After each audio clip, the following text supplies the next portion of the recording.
नमस्कार विद्यार्थी मित्रांनो, तर आज आपण नवोदय प्रवेश परीक्षा स्वाध्याय क्रमांक 2.3 नवनीत प्रकाशनमधील बघणार आहोत, त्याचा सराव करणार आहोत. तर तुमचे नवनीत प्रकाशनचे पुस्तिका घ्या आणि तुम्हाला नोटबुकमध्ये आपले उदाहरणं जे आहेत ते व्यवस्थितरित्या सोडून घ्यायचे आहेत, समजून घ्यायचे आहेत. अशा प्रकारचं उदाहरण जर आलं तर तुम्हाला परीक्षेमध्ये पटकन सोडवता येईल, वेळेमध्ये सोडवता येईल. तर बघूया आपलं स्वाध्याय क्रमांक 2.3. यामध्ये पंकजला चारूपेक्षा 15 गुण कमी मिळाले आणि चारूला कांतापेक्षा 5 गुण जास्त मिळाले. तिघांना एकूण 112 गुण मिळाले. जी माहिती दिली आहे त्यावरून आपल्याला कोणाचं, तर कांताचे गुण काढायचे आपल्याला. म्हणजेच या 4 पर्यायांपैकी कांताचे गुण आहेत. कांताचे गुण कोणते आहेत बघूया. कांता कोणाचे गुण काढायचे मुलांना, आपल्याला कांताला किती गुण मिळाले आहेत. तर ऑप्शन क्रमांक आपण सर्वात कोणताही तुम्ही घेऊ शकता. तर आपण समजा 39 गुण बघू. 39 कांताला गुण मिळाले असतील. तर दुसरी काय दिली त्यांनी, पंकजला. आणि आणखी कोण आहे, चारू आणि पंकज. किती गुण मिळाले, चारूला कांतापेक्षा 5 गुण जास्त मिळाले.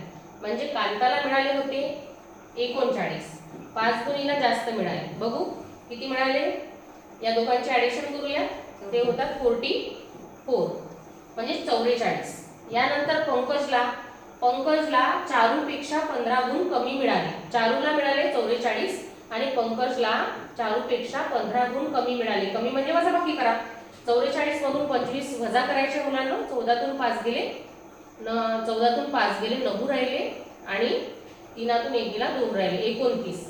आता हे तर काढले तिघांचे गुण, पण आपलं बरोबर आहे का उत्तर, आपण जे घेतलेलं होतं ते. तर त्याची बेरीज होती 112. आता या तिघांची बेरीज 112 येते का बघूया. याची 39, 44 आणि 29. याची बेरीज करून बघूया. 39, 44 आणि 29. 9 आणि 9 18, 18 आणि 4 22, 2 हाताला 2, 3 आणि 2 5, 6 7 8 9 10 11. इथं आले 112. म्हणजे आपण पर्याय क्रमांक जो घेतला होता तो अगदी बरोबर आहे. पर्याय क्रमांक 2 39. कांताचं वय किती आहे, 39. तर अशा प्रकारे तुम्हाला अगदी सोप्या पद्धतीने सोडवायचं आहे. पुढच्या उदाहरणाकडे जाऊया मुलांना. 2 किलो तांदळाची किंमत 3 किलो गव्हा इतकी आहे. लिहून घेऊया. 2 किलो तांदूळ किती आहे, जितकी किंमत 2 किलो तांदळाची आहे तितक्या किमतीमध्ये 3 किलो गहू येतात. मग 1 किलो गव्हाची किंमत 24 रुपये दिली आहे. 1 किलो गहू 24 रुपयाचे. इथं आपल्याला 3 किलो गहू आहे. 1 किलो गहू 24 चे, मग 3 किलो गहू किती रुपयाचे होतील. या दोघांचा गुणाकार करूया. 24 त्रिक 72 बरोबर. आता आपल्याला 72 रुपयामध्ये आपले 2 किलो तांदूळ येतात. आपल्याला 1 किलो तांदळाची किंमत काढायची आहे. 2 किलो तांदूळची किंमत आहे 72. 2 किलो तांदूळची किंमत 72 आहे. 1 किलो तांदूळची किंमत 72 च्या निम्मे करा किंवा त्याला 72 ला भागा 2 ने. 1 किलो तांदूळ 2 ने भागूया त्याला. 2 1 2 त्रिक 6 आणि 2 सके 12. किती आले मुलांनो, 36. किंवा तुम्हाला निम्मे करता आले. 72 च्या निम्मे 36 आहेत. म्हणून ऑप्शन नंबर 2 मध्ये याचं उत्तर दिलेलं आहे. पर्याय क्रमांक 2. अगदी सोपी प्रश्न होता. व्यवस्थित वाचून आणि सोडवायचा आहे. अगदी सोपी विषय आहे. गणित म्हटलं म्हणजे फक्त व्यवस्थित सोडवायचा आहे. आता परत आपल्याला एक पदावली आली आहे मुलांनो. पदावली इथे लिहून घेऊया. 600 अधिक 80 भागीला 2 वजा 10 गुणेला 8. मी तुम्हाला मागच्याच उदाहरणांमध्ये सांगितलेलं आहे. पदावली सोडवताना कंचे भागू बेव यानुसार सोडवायचा आहे. बोडमासनुसार सोडवायचा आहे. लिहून घेऊया. कंचे भागू बे आणि व. याचा लॉंग फॉर्म कंस, चेक, भागाकार, गुणाकार, बेरीज आणि वजाबाकी. इंग्लिश मध्ये सुद्धा BODMAS bracket of division, multiplication, addition and subtraction. ठीक आहे. तर यामध्ये आपल्याला सर्वात अगोदर काय करायचं आहे, ब्रॅकेट, पूर्ण ब्रॅकेट दिलेला आहे. त्यामध्ये आपल्याला कंस दिलेला आहे, पूर्ण ब्रॅकेट. चेक नाही आहे. भागाकार आहे का बघूया. या दोघांचा भागाकार आहे. गुणाकार आहे का, हो या दोघांचा गुणाकार आहे. नंतर बेरीज करायची आहे. 600 जसे तसे ठेवले आपण. 40 भागेला 2 ने 80 ला भागले असता आपलं उत्तर येते 40 वजा या दोघांचा गुणाकार करा 10 8 80. आता पुढे आपल्याला बेरीज करायची आहे. 600 आणि 40 इथं होतं 640 या दोघांची बेरीज केली आणि 80 त्यामधून आपल्याला वजा करायचे आहे तर ते राहतात मुलांनो 560. वजाबाकी करून बघू शकता तुम्ही. 560 उत्तर आहे का कुठं? हो, पर्याय क्रमांक 4 मध्ये आपल्याला 560 उत्तर दिलेलं आहे.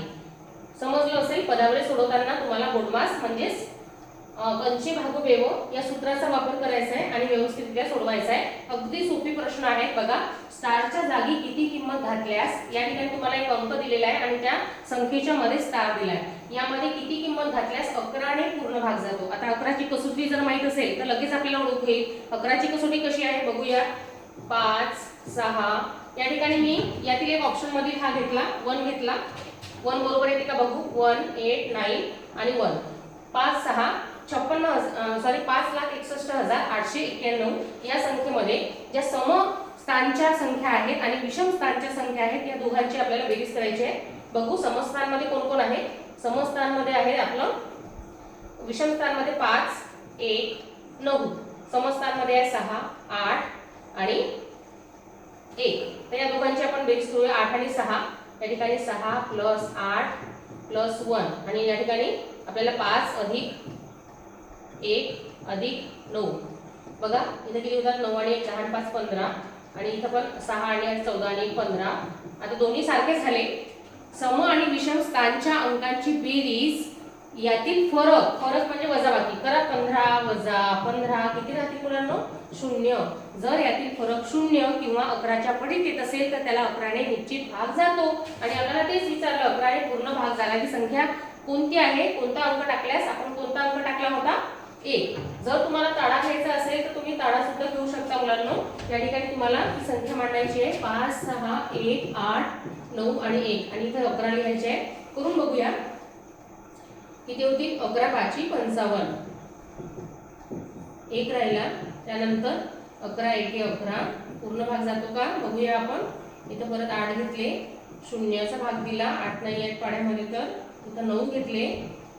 11 8 88 परत 1 राहिला आणि हा लास्ट 1 घेतला. 11च्या पाड्यात 11 1 नंबर वरती आहे. परत 11 आणि खाली 0 0 पूर्ण भाग दिलेला आहे. असं सुद्धा केलं तरी चालेल परंतु 11ची कसोटी जर माहित असेल तर लगेच उत्तर निघेल. पर्याय क्रमांक 1 आहे 1. त्यानंतर पहा पुढचे उदाहरणामध्ये आपल्याला विचारलेलं आहे 1,43,865 या संख्येला पूर्ण कोणत्या संख्यांनी पूर्ण भाग जातो. खाली तुम्हाला काही संख्या दिलेल्या आहेत त्या पूर्ण संख्यांनी पूर्ण भाग केला पाहिजे. यासाठी आपण कसोट्यांचा सुद्धा वापर करू शकतो. ते मी सांगतोच तुम्हाला कसं वापरायचे आहे. 3 8 6 आणि 5 यामध्ये बघा सर्वात अगोदर मागे शेवटचा अंक जो आहे तो 5 आहे. आता 5 असणाऱ्या संख्या कोणकोणत्या आहेत. 5 असणाऱ्या संख्या कोणत्या आहेत बघू आपण.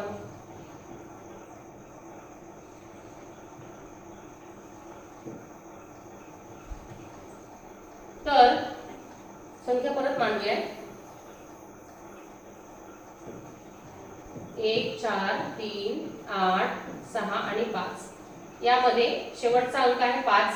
ज्या संख्येच्या एकक स्थानी 0 किंवा 5 असतो त्याला 5 ने भाग जातो.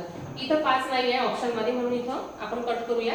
त्यानंतर अजून या संख्येमध्ये 5 आहेत 5 आहेत 5 आहेत. आता 3 पैकी आपल्याला कोणतं उत्तर पाहिजे ते आपण बघूया. या ठिकाणी बघा 2 आहे तर ज्या संख्येच्या एकक स्थानी 0 2 4 6 8 आहे त्याला 2 ने भाग जातो म्हणून हे सुद्धा ऑप्शन काय झालेलं आहे कट झालेलं आहे. आणखी इथं पण 2 आहे. ज्या संख्येच्या एकक स्थानी 0 2 4 6 8 म्हणजे समसंख्या आहे त्यालाच 2 ने भाग जातो म्हणून हे सुद्धा ऑप्शन काय झालं मुलांनो कट झालेलं आहे. उरलं एकच ऑप्शन आपण त्याचा तारा पण घेऊन बघूया. जर वेळ नसेल तर त्या ठिकाणी आपण तो ऑप्शन डायरेक्टली सुद्धा करू शकतो. करूया तारा. तर 3 ची कसोटी अशी आहे की अंकांची बेरीज करायची तुम्हाला. संख्येतील अंकांची बेरीज जर 3 च्या पाड्यात 1 असेल बघू 6 आणि 5 11 11 आणि 8 19 आणि 19 आणि 3 22 23 24 25 26 आणि 1 27. मुलांनो 27 ही संख्या 27 ही संख्या 3च्या पाड्यामध्ये पण आहे आणि 9ची सुद्धा कसोटी आहे. ज्या संख्येला 3 ने भाग जातो किंवा ज्या संख्यांच्या अंकांची बेरीज ही 9च्या पाड्यामध्ये असेल त्याला 9 ने पूर्ण भाग जातो. आणि 5ची कसोटी सुद्धा काय आहे, ज्या संख्येच्या एकक स्थानी 0 किंवा 5 आहे त्याला 5 ने निश्चित भाग जातो. म्हणजे या पर्याय क्रमांक 4 मधील तीनही अंक 3, 5 आणि 9 या तिन्ही अंकांनी त्याला पूर्णपणे भाग जातो. म्हणून पर्याय क्रमांक 3 जे आहे ते अगदी बरोबर आहे. तर अशा प्रकारचं उदाहरण तुम्हाला परीक्षेमध्ये निश्चितच येणार आहे. त्यानंतर 6व्या क्रमांकाचं उदाहरण आहे 1836 या संख्येला 17 ने भागले असता येणारा भागाकार. बघा संख्यांमधील क्रिया वर आधारित आपलं जे उदाहरण आहे, आपला जो चॅप्टर आहे ते आपला आहे. त्यानुसार करूया आपण. 17 36 17चा पाडा आला पाहिजे तुम्हाला. पाडे पाठ करून ठेवा. 30 पर्यंत पाडे आवश्यक आहे.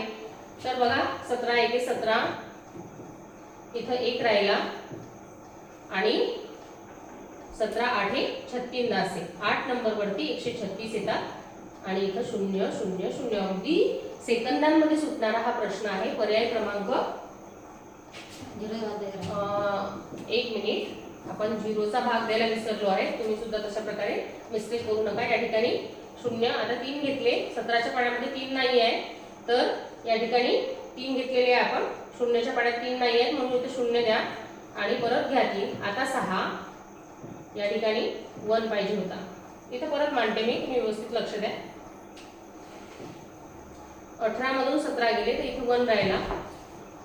3 घेतले. 17च्या पाड्यामध्ये 3 नाही, 0चा भाग दिला मुलांना. तर या ठिकाणी परत 136 आणि आता तुम्हाला या ठिकाणी बघा एक छोटीशी मिस्टेक सुद्धा काय होऊ शकते, उत्तर जे आहे ते आपल्याला चुकू शकते. पर्याय क्रमांक 1 हे उत्तर हवं आहे. तर तुम्हाला नक्की समजलं असेल. भागाकाराच्या पद्धती आणि सराव जो आहे तो आवश्यक आहे. पुढचं बघा. एका परीक्षेत करीमने रहीमपेक्षा 15 गुण जास्त मिळवले. यापूर्वी आपण अशा उदाहरण जे आहे ते सोडवलेलं आहे. करीमने रहीमपेक्षा 15 गुण जास्त मिळवले. मदनला रहीमपेक्षा 10 गुण कमी मिळाले. आता तिघांची मिळून 110 गुण मिळाले तर करीमला किती येईल? सर्वात अगोदर करीम लिहून घ्यायचे तुम्हाला. कोणाचे गुण काढायचे? करीमचे.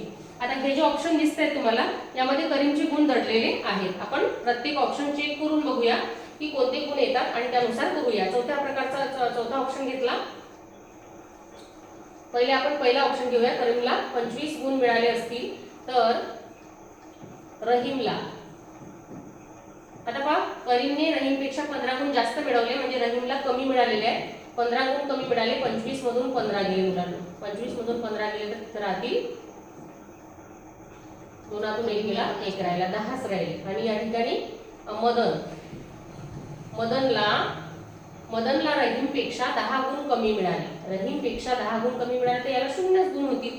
कारण मदनला जे आहे ते ऑलरेडी 10 गुण मिळाले. 10 मधून 10 गेले 0 राहिले.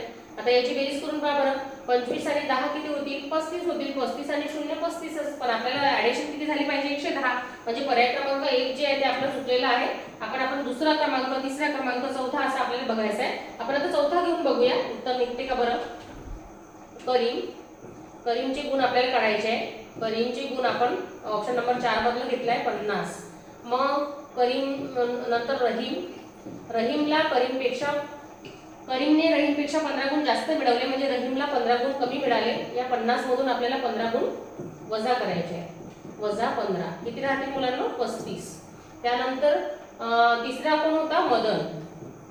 मदनला किती मिळाले? मदनला रहीमपेक्षा 10 गुण कमी मिळाले.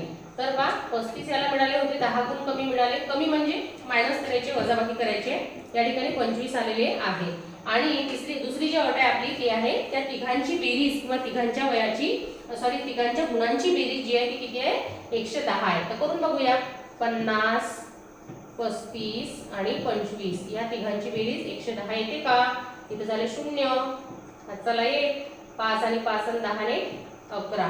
तर 110 आलेली आहे मुलांना. मग आपण कोणतं ऑप्शन घेतलं होतं करीमचं वय?